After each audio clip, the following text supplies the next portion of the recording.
It's only right that I show you myself. And the dance gonna tell you about the rain. You know the feet gonna kick up all the dirt. And the dirt gonna tell you about the pain. And the sound only permeates the world.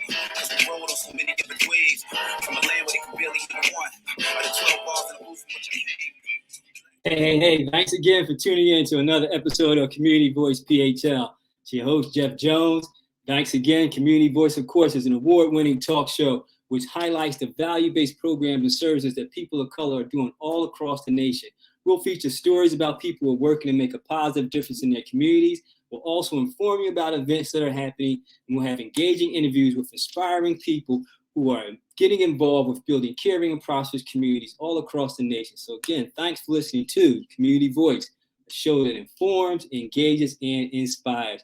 And I was getting my groove on with some latest music by our guest that we're going to have, Dr. Guy Ramsey, who here is here. And we're going to be talking about that new collection of essays and the music that he has coming out. So be in tune and get ready for this exciting episode. But I was getting my groove on, and we're going to talk a little bit more about the message behind that music and, again, some of his latest work.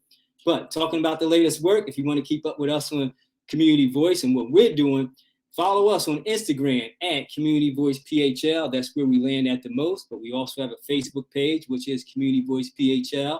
And then also, if you want to get feedback about any previous episode or this current episode, or if you know anybody in your community that you think we should highlight and feature individual organization, send us an email to communityvoicephl@gmail.com.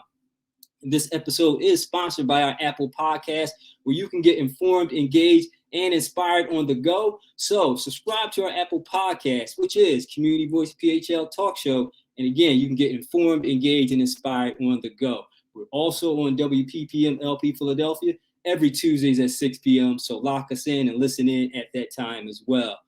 Again, our today's guest is an exciting conversation. Who here is here? Black music, past and present, with musicologist extraordinaire Guy Ramsey. But before we get to our guest, I want to inform you on a few things that are happening in the city and across the tri-state area.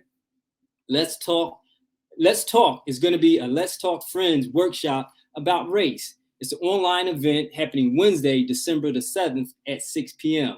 Go to Eventbrite and check it out. It's Let's Talk Friends, a workshop about race.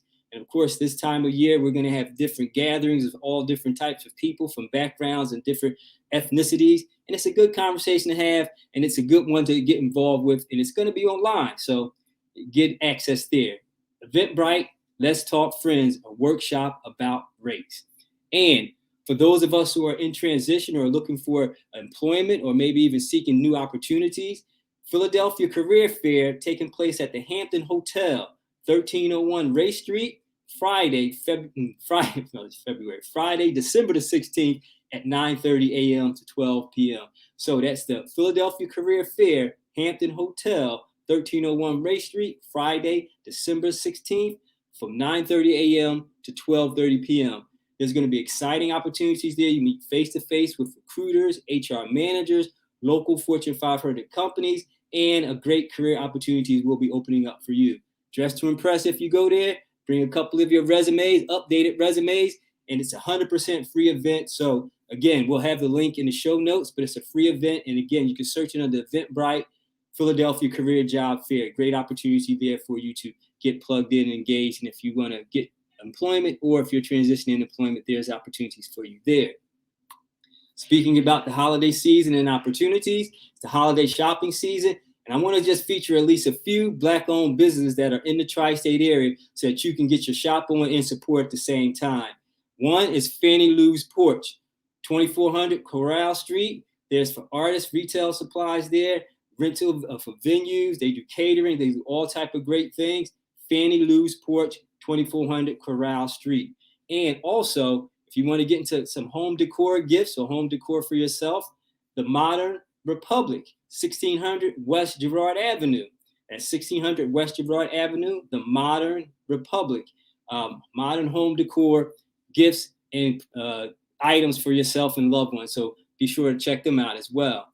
And then also there's a Sable Collective, 1101 Market Street. It's curated for Black women to explore narratives of joy and beauty. The Sable Collective, 1101 Market Street. So check them out throughout this holiday season.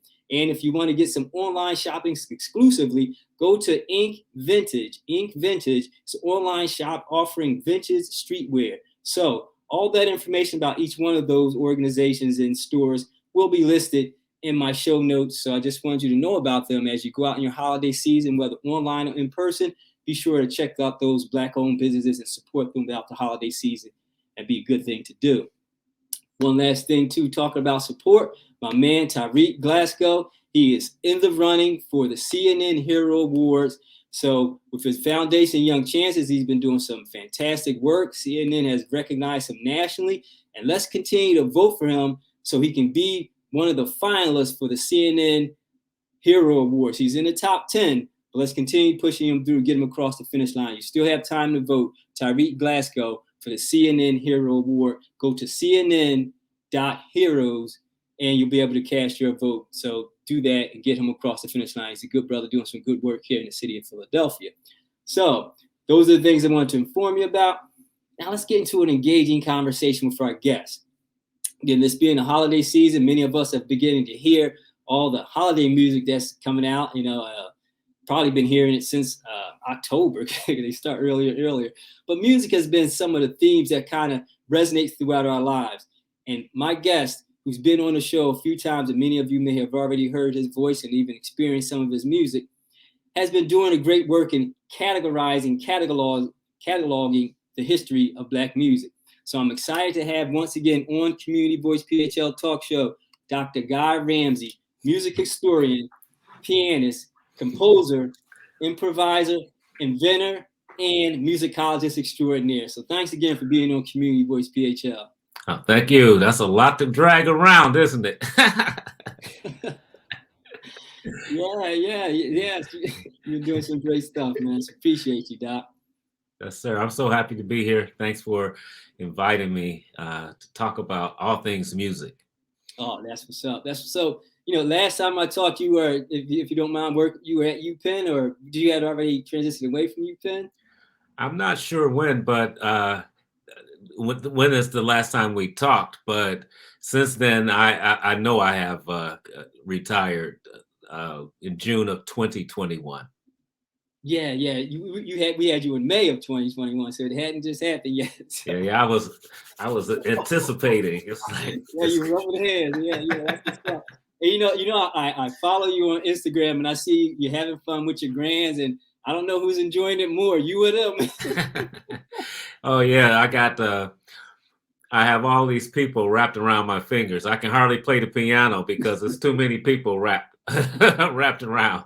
Yeah. It's a joy to watch you, man. You kind of like inspired me to be like, you know what? When I retire, that's how I want my retirement to look like. Yeah. That's good stuff. Cutting the fool, as my mother would say. Cutting the fool. Yeah. Well, hey, you're doing it the right way, man. So appreciate that. So good stuff. So hey, man, let's get into it, because again, you've been doing some great work in the space of music and cataloging the history of music, past and present. And as we talk about that, with this again being the holiday season that I mentioned, and some of the iconic music that comes up throughout the holiday season. As an artist, first I'm going to talk about the emotional impact of music as it has on society. And I mean, you've experienced that from all the cadres of music and genres that you've done. So talk about that emotional impact as an artist and then as a performer, and then we can get into the conversation about the historicity of music. Okay. It's funny you framed the question that way, because I was in the kitchen. I think it was on Thanksgiving evening, and we listened to the radio, and the Donny Hathaways, This Christmas came on, and that's the first time I had heard it this season. When I looked at my wife and I said, "Wow, hey, you know what that means? It must be on now." Yeah.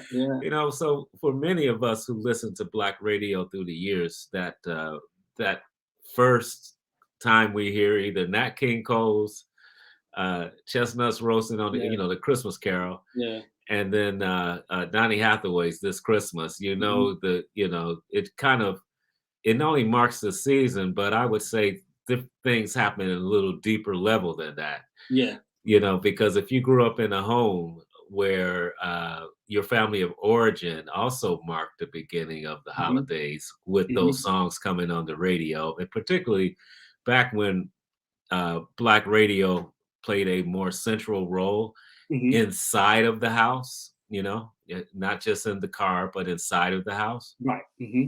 Uh, you will hear those songs and it will trigger many, many memories that have stored up. You'll start you wouldn't be thinking about some things, and then that song comes on, and then all of a sudden, things that you thought you had locked away, and things you had hadn't thought about since the previous holiday, all of a sudden those memories come back in, and you have to wonder, why is this happening right now? Right.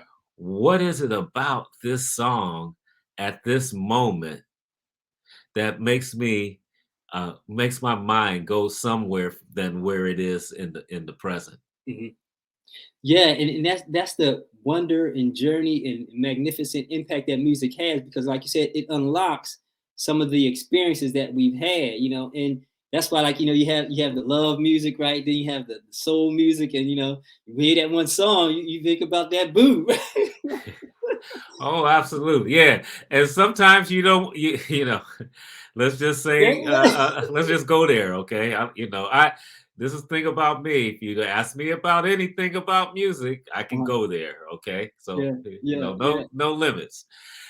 You can even be listening to a song that you and someone you broke up with, right?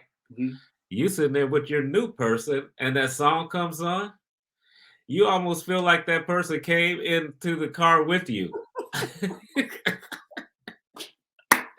Tell me you haven't experienced that. I mean, you look over your shoulder like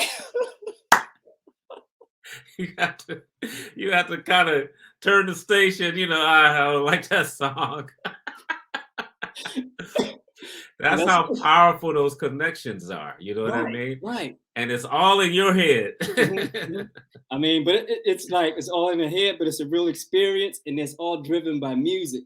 And that's why it's like it's one of those things I wanted to talk with you about too, is that music has always kind of played like a certain soundtrack in our lives. Certain eras were epitomized by like certain types of music or certain artists in that era. Like the 20s, you had blues, and the 50s, you had Marian Anderson and Nat King Cole, as you mentioned. Rock was starting to come in. 70s, of course, was the Motown sound and civil rights, and 60s was Motown sound and civil rights, and 70s became the funk era, and 80s rap. And so as it all ties and relates, that impact and influence that music had, it leaves that indelible theme music in our minds. And like you were saying too, it creates that experience where, I don't like that song no more. And it's based on either that experience, that moment in our life, or what we thought about. Because it's like, it's one song that they're playing, and I believe it's a Sam Cooke song on this one commercial. Gosh, it escapes my mind. And I'm like, wow, that's a very powerful song. And they're using it for something different, to advertise something different. But, and I'm saying that to say, I'm gonna land this and give you a question here. I'm saying that to say that music is so profound that even when we hear it, and if it's not in the right context, we like, that's not what that means. So talk a little bit about that meaning of music and how it's sometimes misrepresented and misused, if you will. Oh boy, that's a great example. You must be talking about Change Gonna Come. Is that Yes. the Yes. Yeah. Yeah, that, of course, that song is so iconic, and it was popular in its day, but it's one of those songs that has remained popular, particularly because it is tied to the civil rights moment, in the 1960s. So it's dragging with it wherever it goes all of these associations with a social movement that was thought about retrospectively as the tamer, more calm, more easy to take civil rights. Yeah. Not the more radical versions, that came a little later. So let's, the first thing I would do is interrogate of the commercial product that's being, used, that song is being used to sell. Right. What exactly about that particular version of the civil rights movement is that uh, product trying to associate itself with? Mm-hmm. That's the only reason they would use it. And then what I love about what you just said is that you have a personal reaction to the Mm-hmm. use of that music. Mm-hmm. Well, the question I would ask is, are you the average listener who would, have kind of actually think about the music in commercials, first of all, Right. and then actually interrogate why that particular piece of music against this particular product? Right. Or is the most of the people not going to kind of go that far with it? That's another question, about it. And then here's the third scenario, Mm-hmm. is that rub that you're talking about. You're like, Mm-hmm. wait a minute, that doesn't go together. Are they depending on most people having that reaction? Is that a calculated response in Mm-hmm. terms of what they are selling? So anyway, there's my research questions. Yeah, no, those are all great questions, because here's how I could unpack that for our continued conversation here is that I DJ, right? So my ear is kind of in tune with hearing samples and hearing sounds and kind of correlating that into the context of which I believe I did my research in terms of being a DJ. You want to listen, you want to understand the artist and so forth. So for me, when I hear a beat or a sound, because the other day I was in AT&T, T-Mobile, right? And just overhearing the music, and the sales rep was talking about the artist who was singing. I was like, yeah, that is a nice beat, but they're using an Isley Brothers hook. And they was like, I never noticed that. And when all three of us, we stopped and we listened, and then when Hook came in, they was like, oh my God, there it is. So my point is, I'm more of a tuned listener, and I may not be the average like you're saying, but that's my bias, right? And the second part is, I get it. What you're saying is they're trying to tie in an emotional. Marketing is just a beautiful thing, right? But I'm loving it, right? So that. So marketing is a beautiful thing. So I believe they are trying to tie in a message, and that message could be liberation, could be freedom, and I don't want to mention the company's name because we're in the airways here, but it could be liberation, freedom, and just civil rights. Right? I believe they're going for liberation and freedom for the product they're doing, right? And Well, so I kind of understand that, but for me it was just a little bit deeper because it was a mainstream product, and then we have a Black artist, so it's just like congruency there. So all that comes into play. And so when we think about the music, though, for Black people, I want to land us with this question as I toss it back to you, Doc. When you think about the message in the music, past, present, and future, do you see some of that happening still with the music from the history of Black people being, and I'll use this word, misrepresented and not really properly contextually placed where it should be? Because we have some artists who really should be honored in the space of what they contribute to music, but yet they're sampled or they're not even supported in terms of their contributions. Yeah, well, of course, we can begin with the understanding that if you're talking about Black music in the marketplace, that there is some type of exploitation taking place. All right, let's just take that as ground zero, and then everything else we talk about has to be understood within that context. Yeah. So, so your question is, how pervasive has that been? And I have to say, with every single context, within from the 19th century on, you can go to. I love how you did your decade by decade, assignment of putting a genre dedicated to those moments. You could go into each one of those moments and talk about not the same type of exploitation, but a different nuance of exploitation that created the conditions under which that music was disseminated. Throughout the networks where people could actually reach it. Sometimes it could be the artist manager not allowing the artist to perform the music that they really want to perform, and telling them what kind of, well, we want you in this lane right here, and that means you can't do dance music. You can't Yeah. do anything that sounds too jazzy. It's got to be right there in the middle. Mhm. That, to me, that's one form of artistic exploitation, Mm. where the person can't make the music that they want to make. Yeah.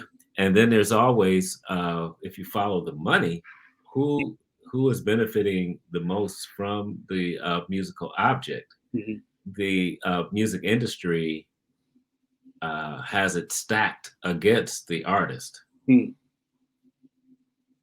Do you think? Now, I'll put this out there. Maybe it might even be rhetorical to you, but do you think that's intentional?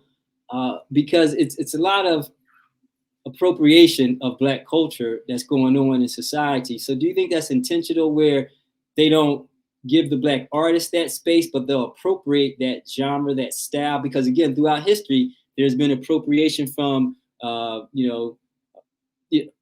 Elvis Presley on up, right? So do you think that's intentional? And again, no slight towards any of my Elvis fans that are out there watching and looking. And I saw the movie Elvis and I liked it, so I'm not going to. Oh, I have to see that. I'd love to see Yeah. how they framed everything. There's Yeah. so many choices. Yeah. Pause for a second. We'll get back to the question. Pause for a second Okay. about the movie Elvis. I think in terms of how they contextualize it, I believe you would like it. Of course, there may be some things you would parse out, but I think you would like it because I think they did a good job with that. And again, I'm no Elvis purist or apologist, but I think the way that they put that movie together, for anyone who would care to see it, I would suggest it. So that's just my recommendation on that. So back to Community Voice. So go ahead. So one more time with the question again. Yeah, the question is, are we seeing more intentional? Okay, intentionality. Intentionality of denying Black artists their space, and with that being coupled with appropriation of the Black culture throughout the historicity of music and Black music in particular. Well, the more I study this history, and I can look at the same scenarios from year to year and change my mind about what I'm looking at. Mm-hmm. So let's talk about that first of all. That I might say something different 3 years from now. But here's what I'm struggling with right now is that what is the difference between begging people to consume what you have made and asking them to appropriate what you have made? I think that part of what the struggle is that once you agree, let's take the most successful musicians that we can think of. Successful in terms of, let's just think of one aspect of success, just the financial one. Just think about the highest paid artists, Black artists out there. We don't even have to name names. You could everybody can think about 10 in their head right now. Yeah. The fact that they are, millionaires and billionaires suggests that to a certain degree, they have offered themselves and their art up for commodification. Right. They're asking you, I'm really trying to separate you from your money with what it is that I do. Right. That's a good way of putting it. I like that. Yeah. And so what happens when they purchase that music, those blue jeans, that box of grits, the whatever it is, the collard greens from the A&R, produce, market, is that it's consumed. It becomes part of the person's identity. It becomes part of them making strong enough identifications for what it is that you do that they'll pay $300 for a ticket to see you do it. Yeah. So go ahead. And so we're asking them to make it a part of them. You're not because people ain't going to lay that down if it's not becoming a part of them. If they're not feeling that it is who and what I make strong identifications with.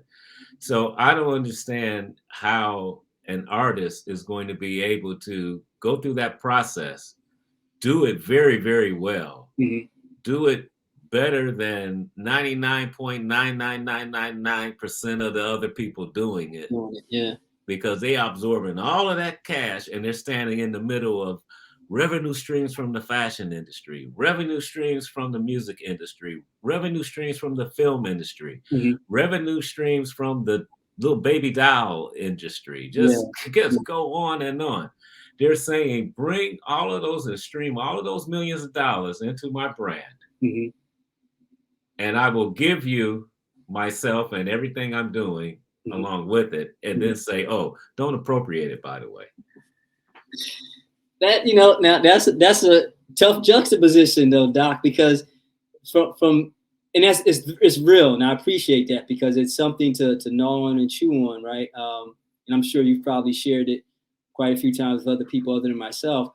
And I see where another rub comes in is that where that commodification part is another challenge for me too, in my own bias, because for me, it's like for Black people, we have been commodified to the benefit of others. And that level of commodification is a challenge because that takes away ownership in a lot of spaces, So, as you just mentioned, now you have artists who are selling products, because again, they're giving their artistic abilities, if you will, gifts in association with the product, which in turns, gives them the revenue and income and lifestyle that they can afford. But at the same time, who's the grand benefactor of that? It's really ever the artist. I mean, am I wrong? Well, I guess, but we were talking about this, our theoretical case where the people that we all know who are, getting all the bags, as they say. Okay. We're talking about them, just to narrow it down so we're talking about the same people. Right. That whole thing about the history of the commodification of Black bodies is definitely part of the discussion. And it will always be part of the discussion because those histories are drug along, with you. Particularly when you think about what one has to do in order to maintain that level of status and visibility. Right.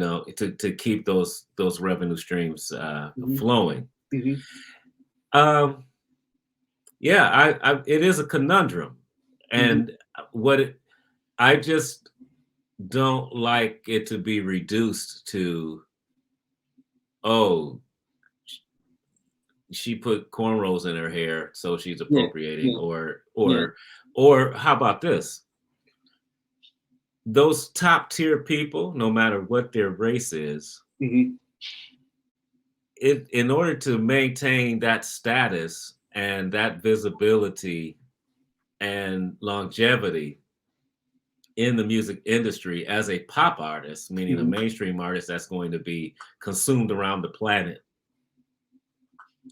they have to absorb Black performance practice. Because it's so much a part of what it means to be a pop star today. Explain that performance piece you were mentioning, because some of our viewers and listeners may not quite grasp that part, because I think that's a vital part of what you're trying to establish here. So can you flesh that out a little bit, please? Yeah, let's talk about the blues inflections that people like Christina Aguilera has mastered. Let's talk about the full-throated theatrical style that Adele has mastered. Let's talk about Tina Marie. I mean, if you want to talk about how people have absorbed these performance practices in order to, even Taylor Swift has gone there, where she is, a part of her musical repertoire is going to include something involving, what we traditionally think of as, Black styles and Black bodies and that, and Justin Timberlake. Why? Because they want to participate in the mainstream of American musical output is Black American. Right. Right. music. So, and even if it's not categorized that way, it's going to absorb some of it Mm-hmm. and be used as the rhetoric, the musical rhetoric in the style. Mm. So if they want to make money, they can't avoid that. Yeah. Yeah. And I like the way you phrased it, landed it, and broke that apart, because I never, of course, thought about the commodification, appropriation, and, if you will, the appreciation of how those two can marry, and without conflict, right? And I like the way you parse it out there. It'll give me a different approach to that conversation. So I appreciate that. And if you're just tuning in, you're listening to Community Voice PHL Talk Show with Guy Ramsey, musicologist extraordinaire. We're coming up on a conversation where we're going to be talking about his latest book, which is a collection of essays, Who Hears Here. So, with that being the case, Doc, Who Hears Here? You just pictured the screen up there, and we'll have a link to the book in the show notes so that our listeners and viewers can definitely get their hands on a copy. Talk about the process of that, because it took you quite some time to put that together. And first of all, what was the impetus of doing it? Because, of course, I know that music is your vein of your life, but what was the impetus of that? And take us through some of the processes and what was discovered, and what did you learn from that whole essay collection yourself? Hey man, I wasn't trying to hijack your show by putting it up, No, but it sounds good, man. I'm glad you did it. I'm glad you did it. I just I'm glad you did it. It tied right in, man. okay, good, Beautiful, good, man. That's beautiful. hey, good man. Well, I held it up because I talk about a lot of these issues in these essays. Mm-hmm. I Okay. really talk about in this range of essays that go from the 19th century all the way to the present moment. Mm-hmm. I'm talking about the role that African American music has played in the broader American society. Mm-hmm. And I do that through many different historical actors and many different genres and styles, film music. I talk about different artists: Nas, Jason Moran, Alice Coltrane, Robert Glasper. It goes on and on. Talking about their music in very specific kinds of ways, putting them in historical context, understanding what role their music played in society. Mm-hmm. And I also talk about what it means to have those musics, plural, be commodities too. That we often try to romanticize Black music as being, the balm for our people. Mm-hmm. The way we, in fact, I do write about it's one of the ways that we saw each other as human in a brutal context was the use of music. Mm. And not only that, when the broader outside white mainstream culture began to be aware of these musical practices, they either responded in one of two ways. One, they thought it was the beauty and dignity of a people who surely were human and didn't deserve to be enslaved, or it was looked at as, look at these barbarians right here. Mm-hmm. See, this is why they are less than. So this is these are things I trace throughout all of these essays in Who Hears Here. And I wrote it because, I'm an OG and it's time to look back and see what I've done, and collect. And I say collect myself, Mm-hmm. because I'm evolving through these essays written over 25 years. And you could see me looking back, looking at the younger Ramsey and seeing what he was talking about, when he was, up and coming. So speaking about just that point there, because it's that expression they say, what would you tell your younger self, right? Did you see in your writing at 25 years ago, the younger Doc, did you see something that was revelatory and be like, I nailed it, or came close to it? You know what I mean? Because sometimes if you write something, you say something, and then like Audre Lorde was great, not Audre Lorde, Octavia Butler, her writing was great for that. You look at some of her writing, you look at it now like, whoa, she nailed it. So did you see any of that in the progressing of your essays into what you've become now as a musicologist extraordinaire? Well, my colleagues who have read the book, and I have a foreword by a colleague, an afterword by a colleague, and then it was also sent out for endorsements by other colleagues. And one of the things they point out is that many of the things that I was talking about in 1996 and beyond, and what I was talking about, actually are still relevant for today's moment. Okay. So they're looking at it and they frame it as a kind of prescience. It was like, hey, he, no matter how it was taken when it first came out, Mhm. it's so relevant today. So it had to be, kind of path breaking and doing some powerful, much needed work at that moment.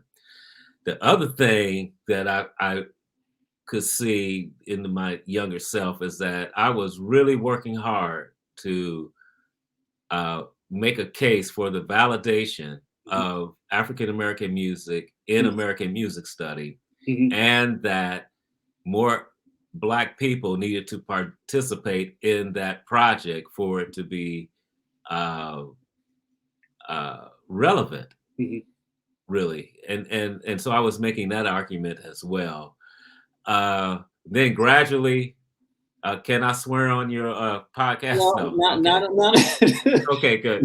Gradually, I started caring less about speaking to my colleagues Mhm. alone Mhm. and speaking to the broader public, which means I had to change my priorities. So I saw Mhm. my priorities shift at a certain point, Mhm.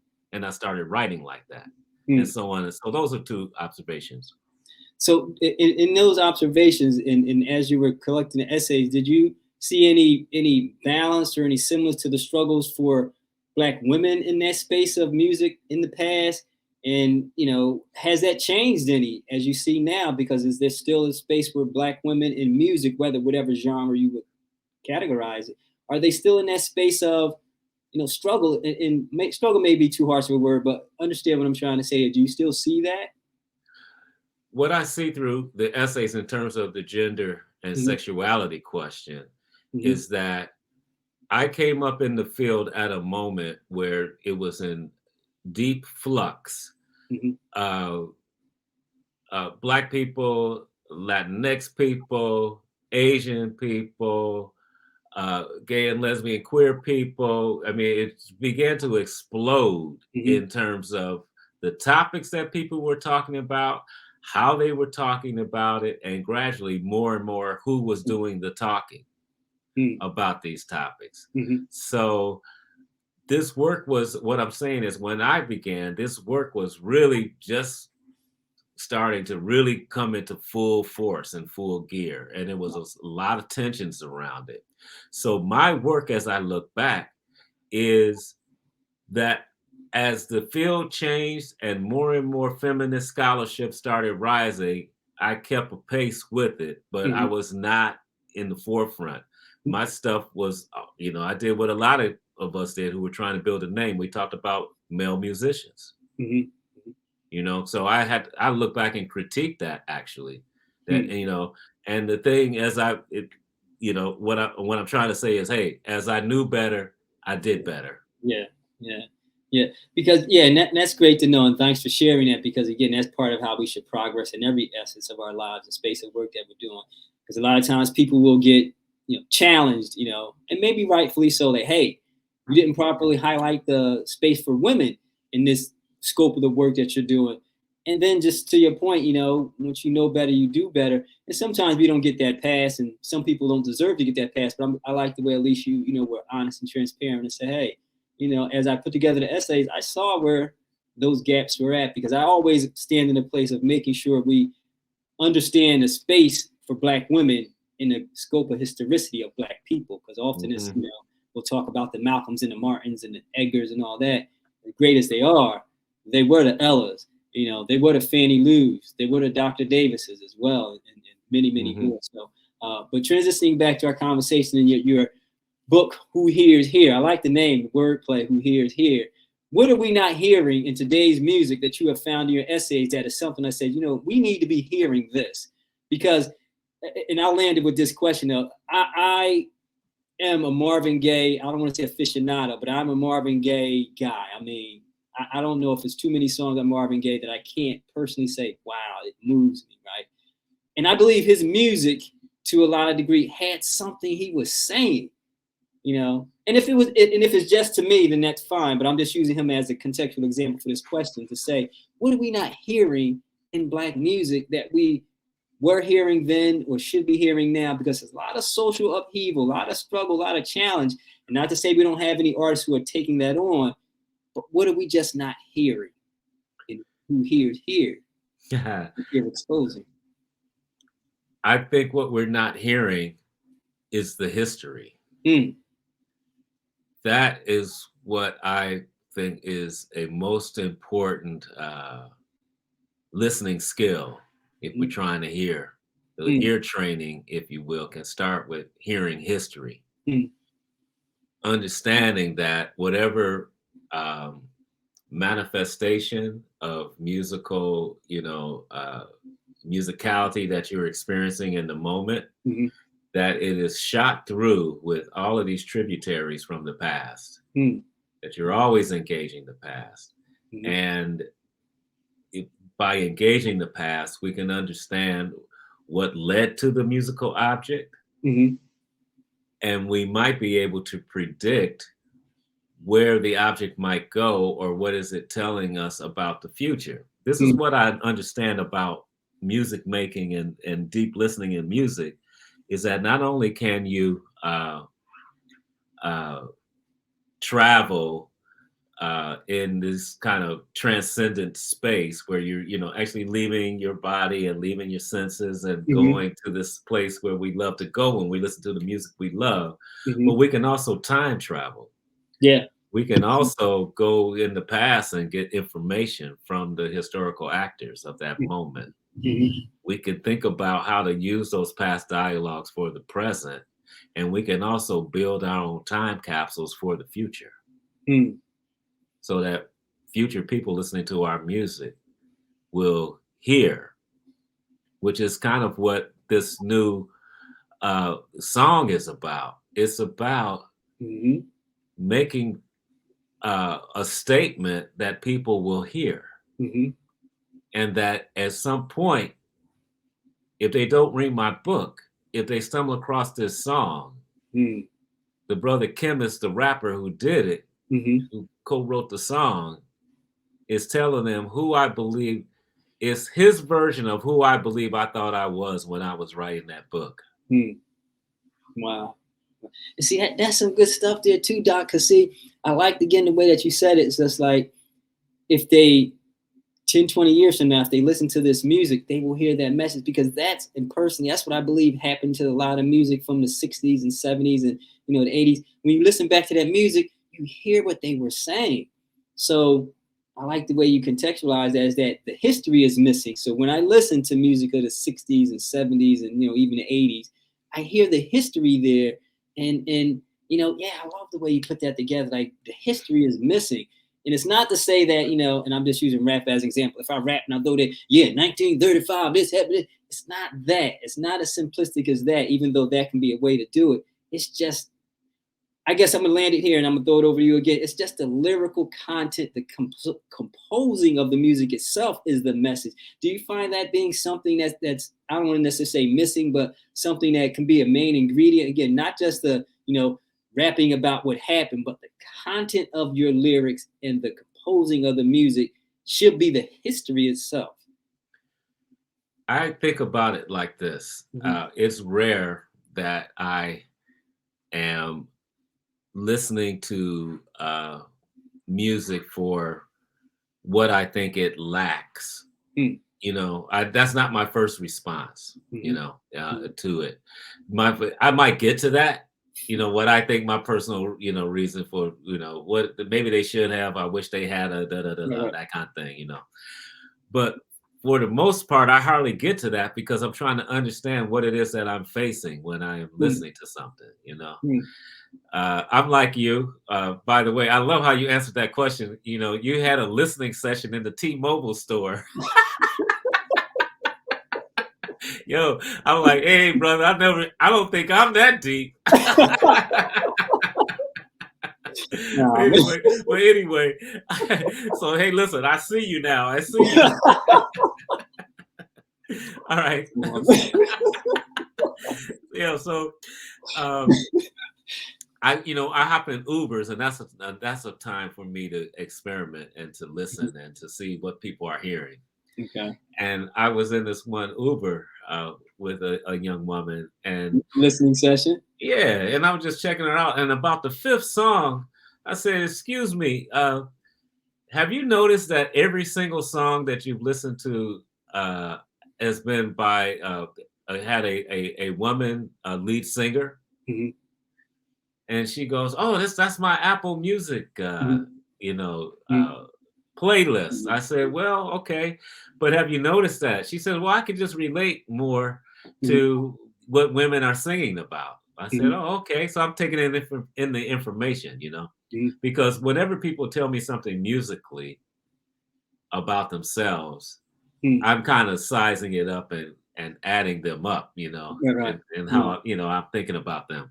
But then I went to the next level, and I started listening to the lyrics of these songs that Mm-hmm. she's listening to, and I was like, man, none of these brothers had it together. Some of the songs were just listing problems. That's what I'm talking about, Doc. That's what I'm talking about. I mean, it's just like, what are you not hearing?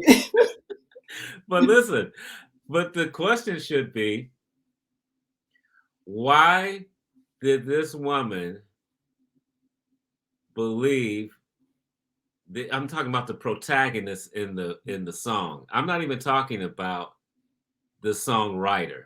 I'm Right. talking about the protagonist in the song, Mm-hmm. As we get into the song, we if you're a sophisticated listener like us, we're not saying that, oh, that's only a one-to-one relationship. We know that it stands in for all Right. relationships. You know Right. what I mean? Mm-hmm. Yeah, yeah. But these protagonists in these songs are just listing what they don't like about these guys, Mm-hmm. Mm-hmm. which is if you have enough women who invest themselves in that narrative, it must be because of how they're experiencing their lives and their world. Mm.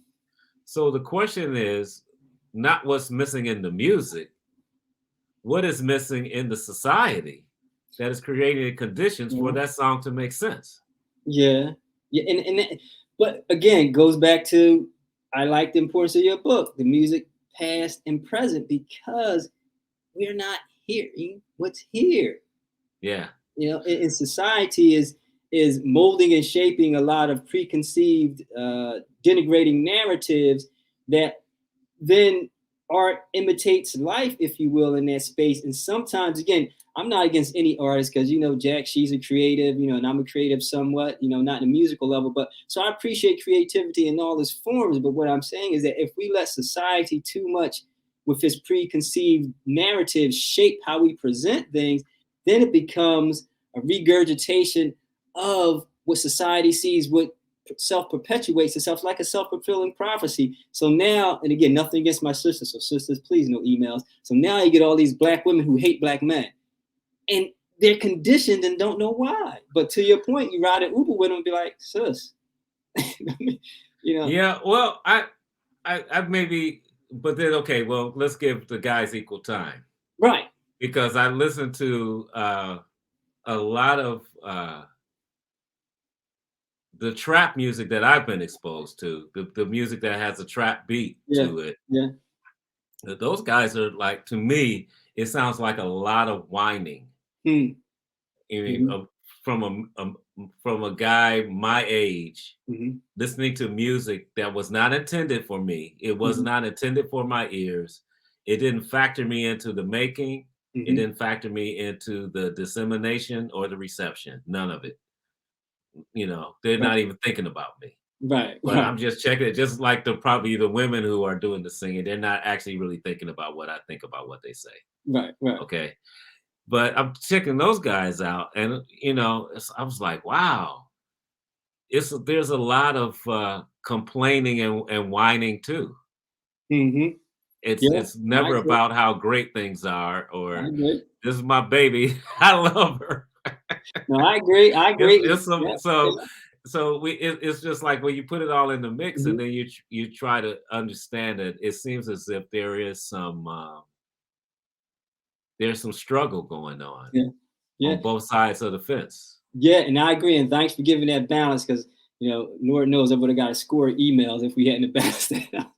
Oh yeah, it's a matter of just seeing what music makes sense in that moment. Mm-hmm. And then also it's this too. You have to think that do we put as much emphasis on film Mm-hmm. or the pressure on filmmakers Mm-hmm. to shape our society, as what we try to get. So it's not what the Uber listener is listening to. Right, right, right. It's not what the viewer is looking at. Yeah. It's the broader social arrangements Hmm. that make it very difficult for people to get together these days, you Yeah, know? yeah, yeah, and that's true. That's true. It's the broader, so it's not just the music; it's the movies, it's the whole industry, and we should challenge that. And we can have another conversation about that, Doc. But listen, as we begin to wrap up here, give our viewers and listeners any information how they can get their hands on the book. I'll have it in the show notes, but also give them a tidbit. I don't know if you have a excerpt that you could read real quick. I know I'm putting you on the spot, Oh, but give yeah, them something sure. so they could be like, wow, I got to get my hands on this piece of work as I put the information in the show notes. Okay. The question posed by the late musicologist Christopher Small, why are these people making this music at this time and in this place, provided a way to open many of my courses and a number of research projects. I love it because it gave me an easy way to investigate how people make meaning of the musics they made and heard. The four-part equation, people, music, time, and place, covers a lot of territory. Indeed, the identities of musicians, audiences, and critics, the structure and syntax of organized sound, and the historical and geographic context of music rarely fail to spur stimulation and provocation. I'm engaging Small's question once again as I introduce this selection of my writings.